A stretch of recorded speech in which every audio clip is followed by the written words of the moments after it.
So, because I led the decision in the partnership here to buy a zone, Craig has decided that I should lead the intro to this video, which I never do on this channel, which you will all know it's always Craig. So, I suppose one saying comes to mind when I think about zone, and it's this one: with great power comes great responsibility. And I think in this case, zone and its owner have left each and every one of us with nothing. All of us have invested in that brand, whether we have a van or whether we don't. We've trusted, we've put our money down, and now you're left with these feelings of embarrassment, of shock, of anger, of people turning up to a caravan company with black bars and chains and their van sitting on the other side, and people saying, I've just lost $195,000. For them, that represents their dreams, their hopes, and their future. What else is there to say?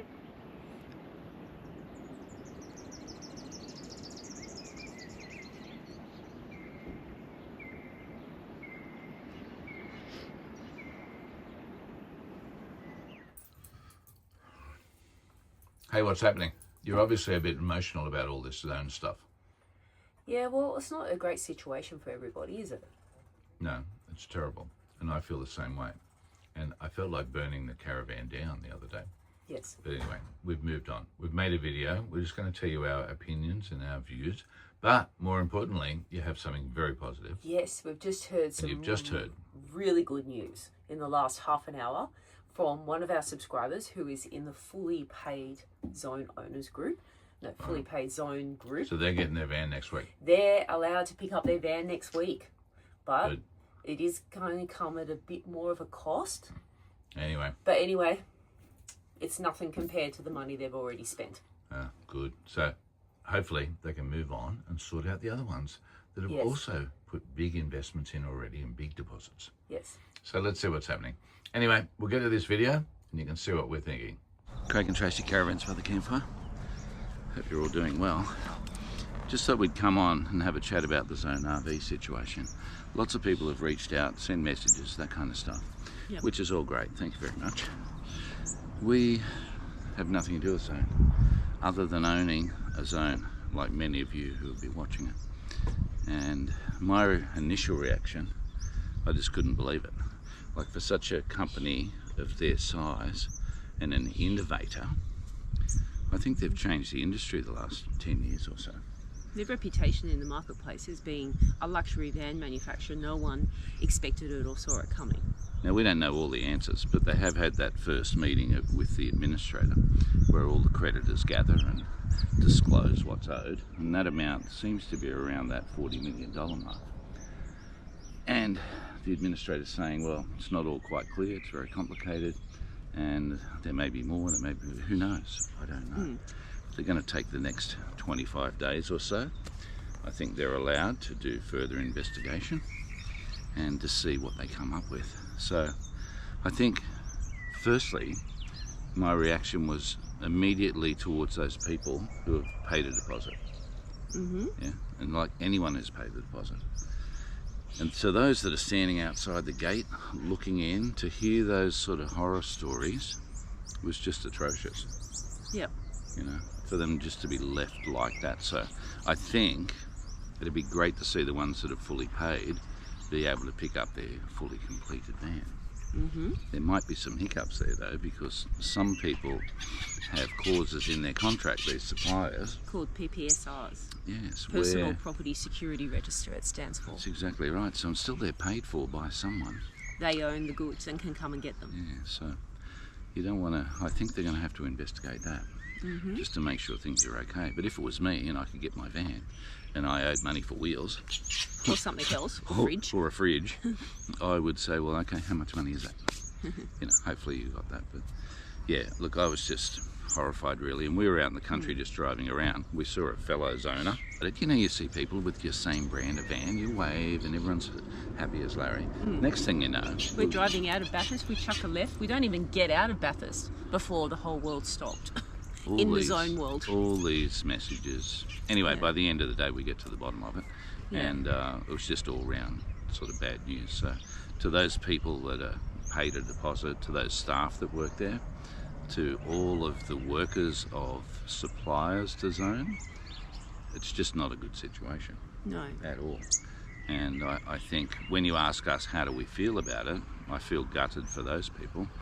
But in talking to a few other Zone owners, just travelling around here, there's some feeling of embarrassment. Yes. That you've been associated with a company that's now shafted a whole lot of people. Yep. Right. Now, we haven't heard the end of it, so maybe that's an exaggerated word, but it feels like that. It just doesn't feel very Australian. And for such a big size company to go from losing $4 million to now being in a couple the of hole years for ago 40 million. To being in the hole for 40, that's a whole lot of something. Somewhere gone.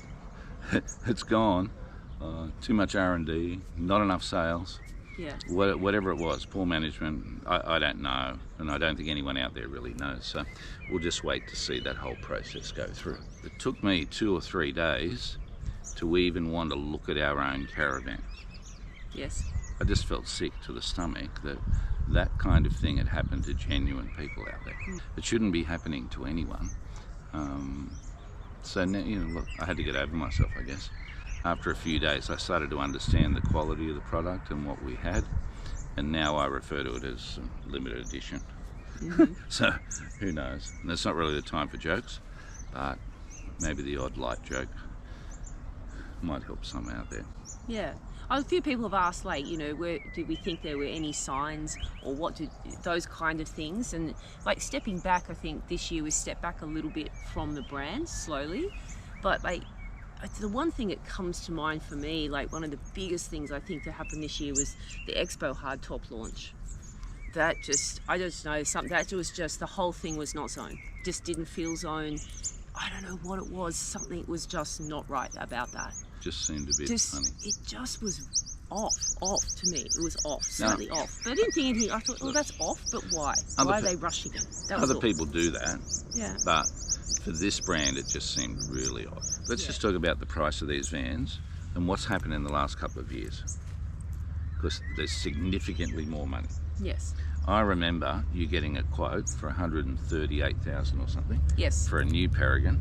Yep, at the end of 2023. Right. September, October-ish it was, so... Yep. Now, they were going to give it to you in February, but we were working. Yes. And we couldn't get there for 6 months. They wouldn't hold the van for 6 months because they said there was going to be a significant price hike. Yeah. Now, what come along was our van. Yes. Second-hand, beauty, that van brand new. 2 years previous. Yes. Right. 89,000. Plus add-ons and extras, 108,000. Yep. So we're looking at that 108, then we're looking at this quote for 138. Yes, something like that, yeah. Pretty much 1 foot bigger. Yeah. Nothing different. 1 foot bigger. Wow, it's $30,000. In fact, it's $40,000 or $50,000 more than the original price for this van 2 years prior. Yep. Then we jumped on the website the other day to replace the van we've got now. Is it 68? 168. 168. And there's some product in there. I just don't know where these prices come from all of a sudden. Yeah. I know they had a restructure 12 months ago. They got rid of a whole lot of people. They did some changing. They come out with their bloody Summit. Bigger than Ben-Hur. And when you enter that marketplace up here, 268,000 compared to your normal 168,000. That's a big change. It's the top of the triangle. There's not very many customers up there. Big there. Expectations. So when we saw that, we thought, wow, okay, they've gone for the super premium. It turns out now that maybe that was where they thought they were going to get their money from to recover. Yeah. Yeah, because those Summits were pumping out of that factory. Yes. At a fairly quick rate. Over and above some of the other standard models. Yeah, because we were there in April, so that was the end of April. And we went and looked at the factory floor. They took us upstairs, looked at the factory floor. And honestly, half of the vans on that floor would have been Summits being manufactured. I was like, whoa, there's that many people buying that. It was surprising. Then there was a big 4 or 5 Expos, pop tops sitting over there, and the rest were Sojourns and Peregrines. They were just sitting there. But the factory floor was a hive. It was like bumbling along, people everywhere doing that. But the office, this was the other thing, was empty. There wasn't many people there. That wasn't buzzing. It wasn't buzzing. Look, you don't really know. All this stuff behind the scenes, who knows? There's people that work there. There are people on Facebook groups talking and alleging this and saying this and whatever. The fact remains that people are seriously out of pocket. When you go into administration, these administrators, they're liquidators, right? Yeah. That's what their profession is. And the administrator role is a process. It's the first stage. Yeah, and they're looking to see whether someone can save the company and trade. Now, in anyone's language, if you had a lot of money and you were going to buy it, you wouldn't be paying for it in the state it's in right now. No. You'd be after the cheapest possible price. There'd be a fire sale on all items. Yep. And when that's done, here's my money for that name and that brand, and here's how I'm going to operate it to continue in the marketplace. Now, there are a couple of people with a fair bit of money around seemingly buying caravan companies at the moment. Yes. Or merging them together. So they might be out there. Whether that's a good thing or a bad thing, I don't know. But the people that are paid, I think, people have put their super funds in. Or sold their house. If I was like that and I think, oh shit, I lost 100 grand, that is a disaster, right? Yeah. I'd be crying for a week. Then I'd be saying, okay, well, what's the outcome here? Depends how you've funded it. If you have funded it through some remortgage or just adding it onto your mortgage, the value of houses just keep going through the roof all the time. So it's not going to be as catastrophic. But if you've taken your super money out and you've got it and you've been planning for 10 or 15 years, that's going to really have a big effect. So if we can talk about that, how these caravans are funded, right? And that business model of getting part payments is very effective. It should be super effective for the manufacturer, right? Yeah. It gives them security, so they're not worried about the customer just flying off in the middle of the night, which when you talk to industry people, that used to be a very big thing. And you go to some shows and there are still people now that just do a runner. They'll give up their 10% deposit and say, no, I'm not having it anymore. Yeah. So that company suddenly is at the show trying to sell for whatever they can get that particular van. So I understand the business model, and when you're cranking out 10 vans a week, you've got to be selling at least that many. Yes. And then if you've got a backlog for months and months, that backlog means that either your production is full, or you can't afford to pay for the items that are going into the manufacturer of that van. Yeah. And then the lead time goes out now. Yes. Right? And that's a way of them managing and trying to control that cash flow. So they want to get all these deposits in so they can afford to make and finish the guy's van that ordered his 3 months ago. Yes. But all this part payment stuff, usually it's attributed to the bespoke type van. You know, the one where you walk in, you want all customised everything. And they say to you, well, listen, mate, that's all fine, but we need you to start paying some money because they're all special order items and we're going to pay for them. It's not like making a normal van. Yes. I wouldn't put Zone in that category though, because they're just pumping out 3 types of widgets with some different colours. Well, 4 types of widgets. But well, whatever, but they're all pretty standard. You can't go on there and say, I want the bench height another 10 centimetres. Oh, I want to move this drawer, I want to put the fridge here or whatever. Take that cupboard out. Yeah. I don't want a hatch in the roof. We've heard stories from people that you don't want your hatch, you've got to have it. Yeah. Or they were expecting a hatch and it arrives, doesn't have a hatch. Or it has a different hatch. And then the last 12 months in particular, they've had any number of warranty issues that must be costing a lot of money. All those warped tables on the outdoor kitchens. Yeah. Troubles with this, troubles with the new windows that they decided to go with. Yeah. Now, look, I don't know what happened, but those things cost a lot of money. And you speak to repairers around the country, and it comes to Zone, they're not lining up to do work for Zone. So that means that they're probably not getting paid, or they weren't getting paid. Well, a few people had said that to us when we were getting the 50k service done on the van. We reached out to a couple of companies in Sydney, and a lot of them were quite reluctant to want to work with They didn't want anything to do with fixing a Zone. Yeah. Right? Warranty items. They were quite happy to do a service though. Yeah. Let's just hope that the administrator can get to the bottom of it. And you're committing a lot of money to this administration process. Yes. You know, it could be $500,000, could be more. Oh, I think it's the figures. So they would have agreed that. I don't know whether those figures are public. Well, I think everyone, most of the people that are waiting for their vans are hoping that there's a buyer in the wings. The ones that have fully paid for their vans, they're hoping that they can release those vans to them. The ones that are part paid, 3/4 paid, they're just waiting, they're biting their nails, sleepless nights, and praying to, I don't know, the caravan gods somewhere that it's going to be a good outcome. But they're also preparing for the possibility that it's not going to be. Getting back to this part payment thing, right? Around about the 2000s, it started with the bespoke type of bills. Yeah. You go in, you design your own van, and wacky-do, here you go. You're going to have to pay a bit more and some process payments because it's all customised stuff. Yeah. So, hey, that's fair enough. I've got no problem with that. When you're just buying a normal caravan that they're producing 10 or 12 of a week, and they're all pretty much the same. Well, it's what they call cookie cutter. So you go onto the website, you want a Peregrine. You choose what you're putting in it. Most of the choices are already included. Same with the Sojourn, absolutely with the Summit, and same with the Expedition. So that's like cookie cutter. There's very few things you as the customer can change. You can only add a couple of things. Look, I reckon you could count on one hand what you're adding. Look, so the point is, Zone is not a bespoke manufacturer of caravans, right? They've got some core models, and they're just pumping them out. And you can change the colour of the floor and this and that, but it's pretty limited. And if you don't want all those extras they added in, half of them you can't even take out. You can't. You know, like those special hoses, a hose pack. I'd be thinking, and that's possibly their way of saying, well, hey, look, here's all these extras for you to validate charging $30,000 or $40,000 or $50,000 more than what it was a year ago. Yep. So I don't know, but how you run your own business, to me, I don't think that's a good thing. They were attaching themselves to luxury or brand leaders, and including it in their vans and selling it as a whole parcel. And a lot of people too are selling this concept of the lifestyle and the adventure. Yeah. Well, they're all great things. Yeah, I am getting a caravan because that's where I want to go and I want to have that adventure. Yeah. But I want to know the van is solidly made. It's going to go the distance. What happens if I break down?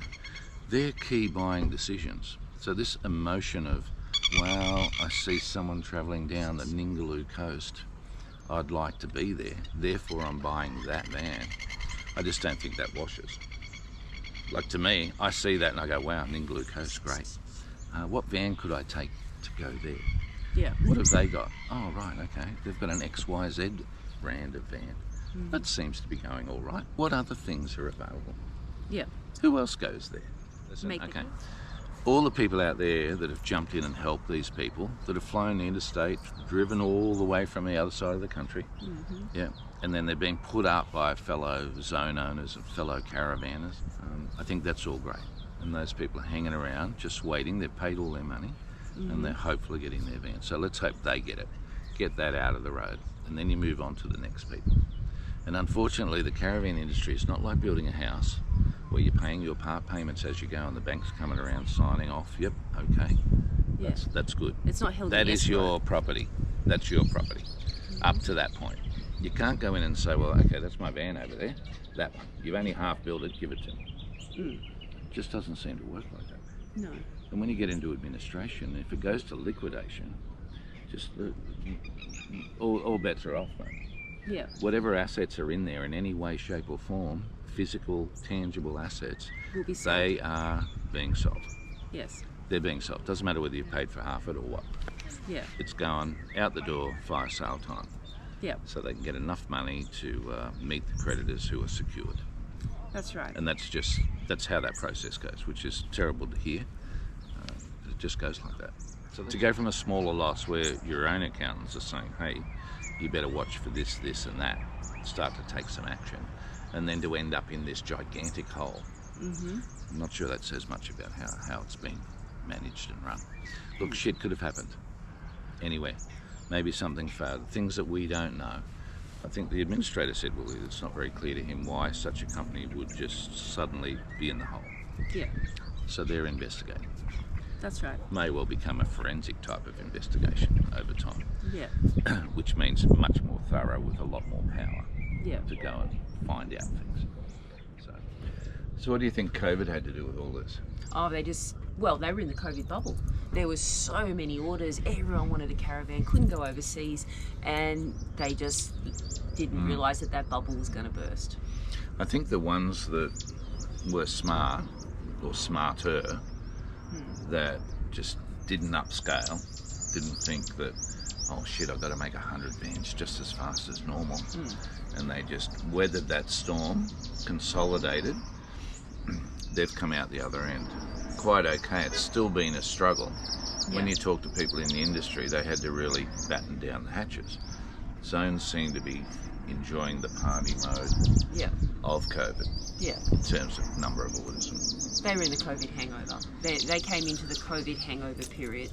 And then whacking those prices up quite significantly. The cost of living and everything, that's gone up, no doubt about that, right? Interest rates are a little bit higher.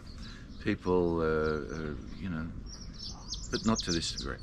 Yeah. It's just a real, so they must have, in their first little restructure a year or so ago, they must have thought, okay, this is the way we can get some more money.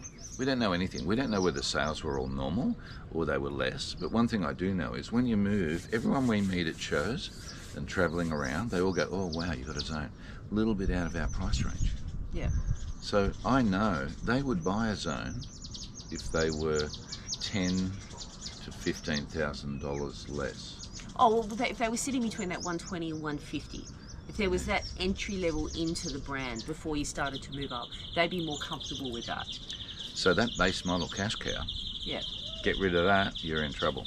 Yeah. And that's what I think we're seeing here. Now, that's just my personal opinion. And you go to Business School 101, right? You put the price up of a product by X%, it will affect your sales by another percentage. Yeah. Okay. So you can do some numbers and work it out. So hopefully someone in there was thinking like that. You would expect so, particularly with a company that's turning over $70 million a year. That's right. And they now owe 40. Now, look, we don't know that. The administrator's still working it out. But it is a truckload of them. Yeah. So let's just see what goes on from there. Now, what's happened in the Zone Owners Group over the last, since the announcement, there's been 2 groups formed on WhatsApp. One is for fully paid, or customers with fully paid vans, and the other is for part paid customers. So they're communicating on WhatsApp groups, and they've got nominated representatives that are attending the meetings on behalf of all of those people that have been affected. That's a good thing. We've spoken to a few of those people, and you just want to offer some support. Not that we can do anything, but no, everyone's out here. Anyone who owns a zone, they're all feeling for those people. So that's really all we can do at this time. Yes. Okay, let's just talk about warranty. Everyone's affected, and what you need to do straight away, if you're a current van owner, just have a little look at the warranties for all those third-party items. Like if you own a zone, straight away now, while this company's in limbo, there's no real warranty happening. That's right. So you've got to be handy on the tools, or hope that a major catastrophe doesn't happen with the structure of the caravan. But everyone's affected. So whatever warranties were in place, fortunately, I think the way the van is constructed, from every van that I've seen in this brand, I don't think you're going to have a big drama. Yeah. It's more likely to be in the third party thing. So you want to have a look at those warranties in your big book of pamphlets when you got the handover. Yeah. Because you'll find that even if you mentioned that Red Arc thing, for instance, some components in the system you have will have different periods of warranty. Like solar being different to batteries, etc. So make sure you got your head all around that, because you might think, oh well, I've got a 3-year warranty for this, when in fact the warranty for part of it is already run out. Yep. Same with a fridge and a washing machine and whatnot. Just get your mind and the numbers in order. Okay, if this happens, I'm going to do this, this and that. I think that's really all you can do. Consider buying a warranty. Now they're a little expensive, and it just depends what sort of insurance you want to have. But you can buy extended warranties, and you can, in these situations, buy warranties. So I don't have all the numbers on that, but I know they exist. The last thing I wanted to mention, when you're buying, and we spoke about it earlier in the video about these progress payments, there seems to be, if you buy from a dealer as opposed to a manufacturer, depending on how big the manufacturer is. If you buy from a dealer, a lot more often than not, it's one simple deposit, and when the van arrives, you make the full payment. So what goes on there in that process, I'm not sure of, but that's between the dealer and the manufacturer. Yeah. Some dealers deal for 4 or 5 different manufacturers. Some dealers will make their own caravans in slots that are available from caravan companies, particularly in Melbourne, where they just make for everyone. Right? So whatever the deals they have, that's fine. Others, if you want to get into the bespokey thing, or you're getting above 130 or 40,000, they're going to ask for progress payments. So how you put that in place and what sort of contract you have, I think you should be thinking about reviewing that. What things are you going to own at the various points where progress payments are made? I think that would be a good thing. Now, there'll be a little bit of bucking about that because they've already got their contracts and that in place, and you're going to come along and say, well, that's all fine, but I want to know that I own X, Y, and Z at that particular progress payment. That's interesting. Also, consider financing the production of the van. Then the bank has to deal with the company to get things signed off, and they're handing over the money. And more often than not, they're not going to do that until the end. So there's some security. So there's just 3 simple options, and every van manufacturer is happy to have a discussion with you because you're about to buy a van for a large amount of money. Some will put it in trust or in an escrow account. It's only released at certain times with certain permissions. So you just don't have to walk in there and take at face value whatever you're told.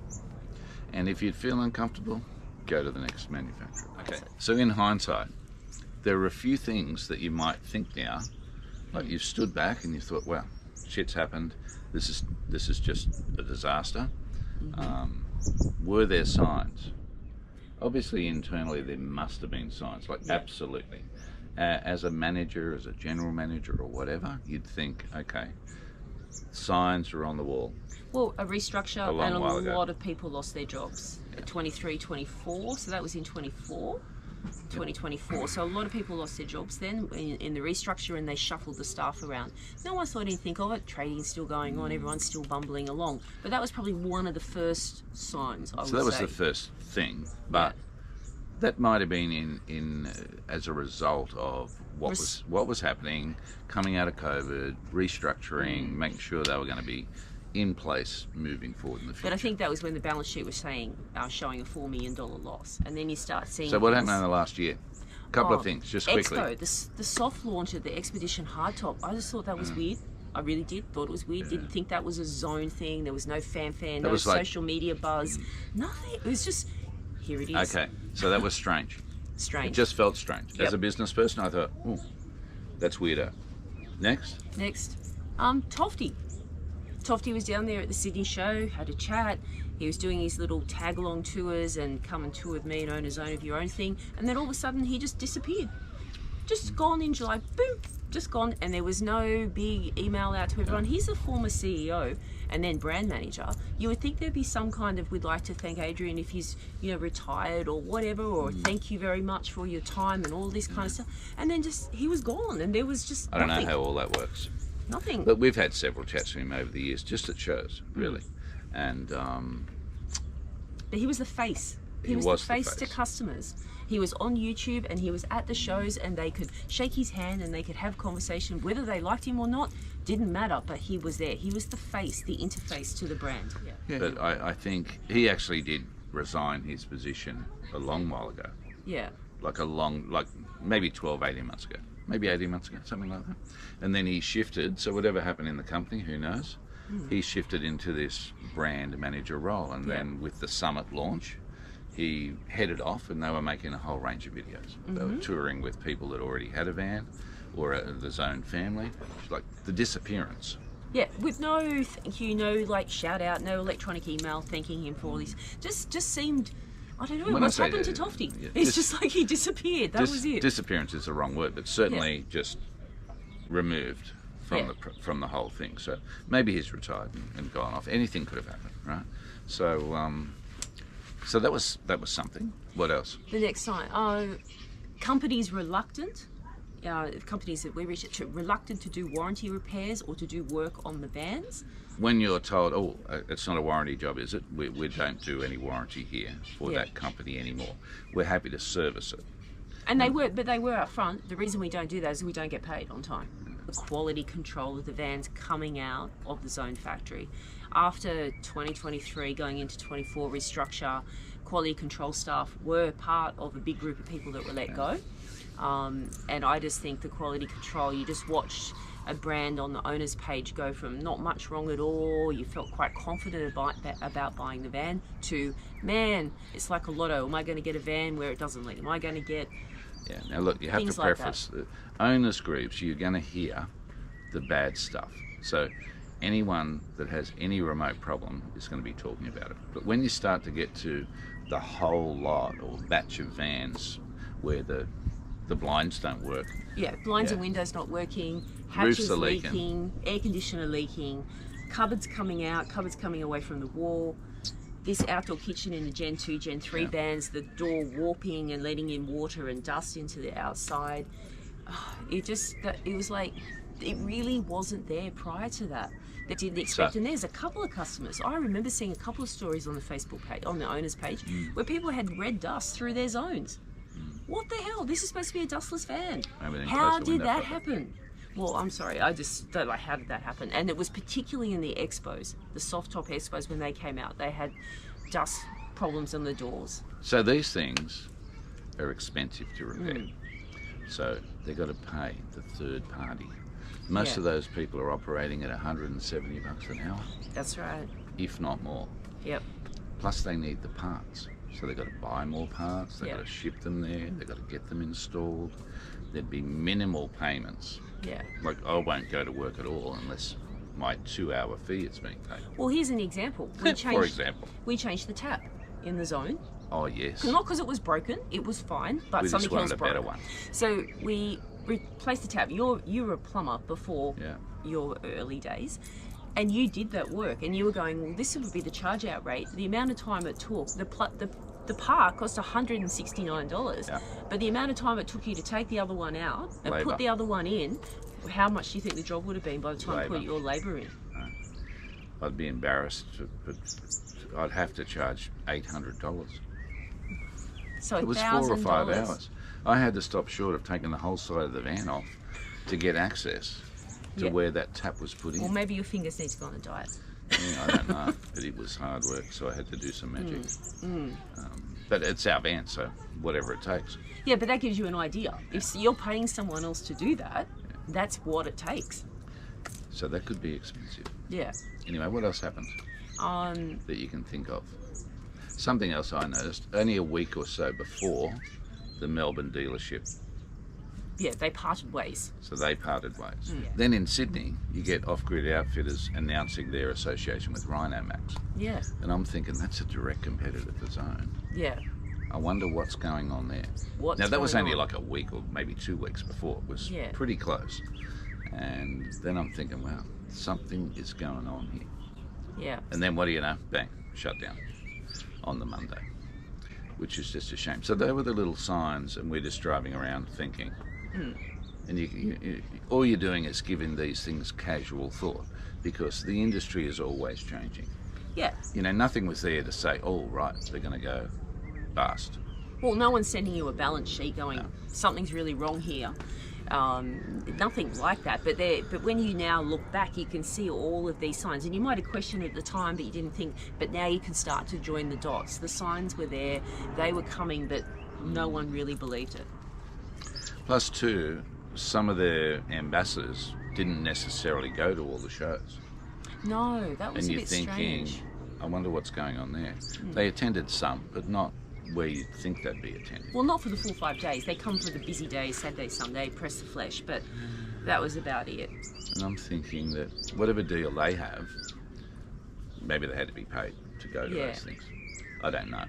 But there was some cost cutting going on in the background. It just looks like that from, just standing back having a look now. Your 2020 vision in hindsight. So I guess what you could do there is just use these little signs. If you're out there and you don't have a zone, but you're thinking about buying something, just have a little look and see what's going on with that manufacturer. Oh, there was one other thing on the owners' pages prior to the Melbourne distributorship separation and off-grid. It was a lot of owners ringing and emailing Zone to inquire about where their vans were in production and where they're ready to go, and there was no answer. no response via email, no answer of telephones. Well, what you think is, well, I hope they get the customer service together. Yeah. And you speak to other people that had no problems. Yeah. Look, there are quite a few subscribers of ours that have been affected. They've got deposits down on vans that they may never see. They've got vans sitting in that yard. They turned up on that day to pick that van up, and all they saw was the black fence with a chain and their van on the other side. Like, you can't even fathom what they were going through, how they felt. And even from our point of view, like, whilst we don't have anything to do with the brand, we own the van and we're on this channel. Yeah. And people see us with this van and they ask you questions.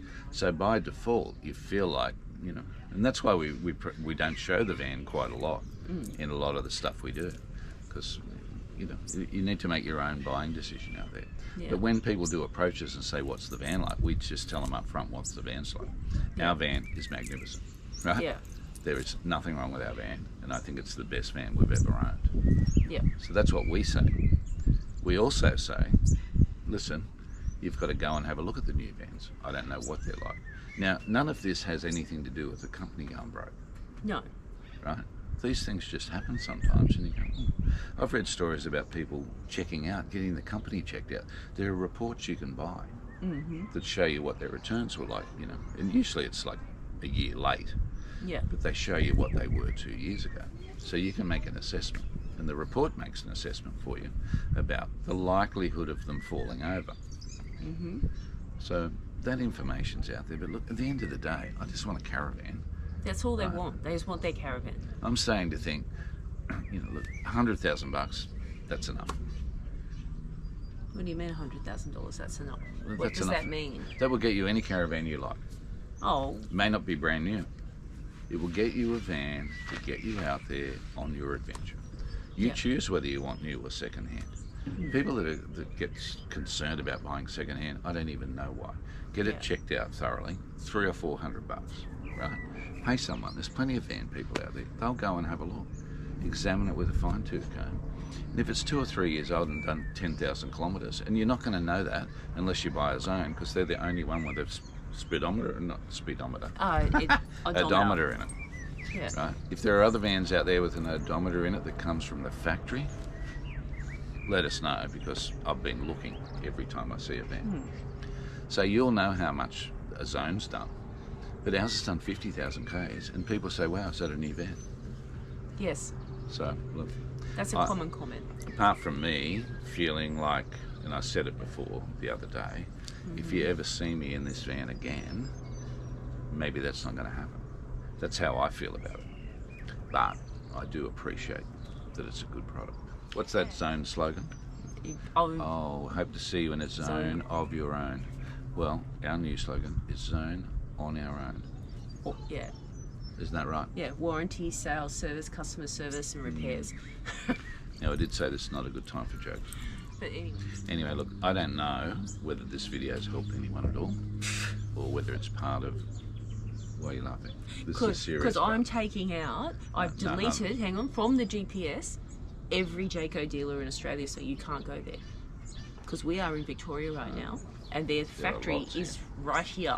Crusader, another good brand. They're everywhere in Victoria. Yeah, I know. I even saw a titanium the other day, 2 of them. And It was the colour you love.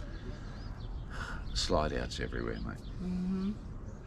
So let's hope it comes out more positive than negative Yeah. for at least the majority of people, if not all. So I think that's really all we've got to say about the subject. So look, thanks for reaching out to us, but we've reached out to a few people we know that have actually either put a deposit down or have very recently picked up their Zone or bought second-hand Zones. And look, let's just hope it all goes well. Yeah, who knows? Who knows what's going to happen? What you're feeling and thinking. Who knows what's going to happen in the next 25 days? So we'll stay tuned.